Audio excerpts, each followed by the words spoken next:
डालूंगा, कार्ड डालूंगा, पैसे निकालूंगा। वो पैसे कब तक निकलेंगे? जब तक हमारे अकाउंट में बैलेंस है।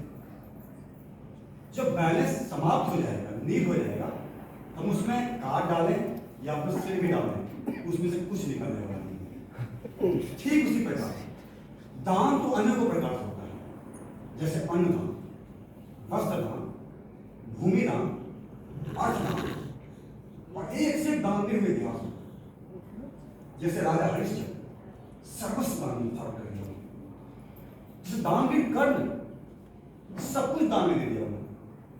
चाहे राजा शिबू उन्होंने शरीर का मांस काट के दान में दे दिया। राजा विरोचन उन्होंने अपने आयु देवताओं को दान में दे दिया।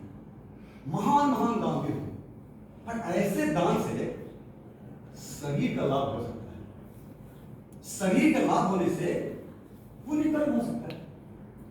पुण्य कर्म से स्वर्ग की प्राप्ति हो सकती है। स्वर्ग में हजारों हजारों प्रकार के सुख हैं, लेकिन भगवान गीता में कहते हैं छिने पुण्य मृत्युलोक विसंति।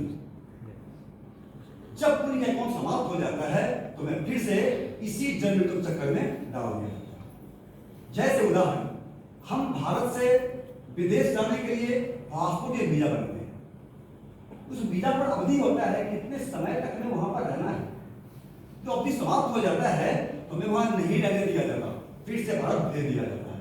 ठीक उसी प्रकार जब हमारा पुण्य का अकाउंट समाप्त हो जाएगा तो हमें फिर से इसी जन्म मृत्यु के चक्कर में डाल दिया जाएगा। ऐसे दान से क्या लाभ?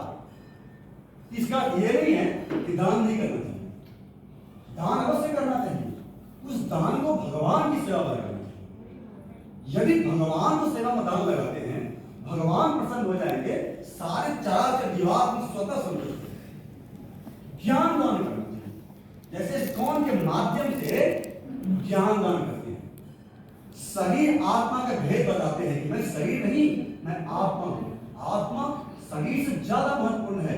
और फिर आत्मा के लेवल पर आकर के सभी लोग भगवान का भजन करते हैं, और भगवान का भजन करके सभी लोग भगवत धाम जाते हैं। और भगवान कहते हैं यद गत्वा नो निवर्तन्ते तथाम परम मम। जो वे धाम में एक बार आ जाते हैं वो दोबारा फिर कभी जन्म चक्कर में नहीं जाते। तो हमें क्या करना चाहिए?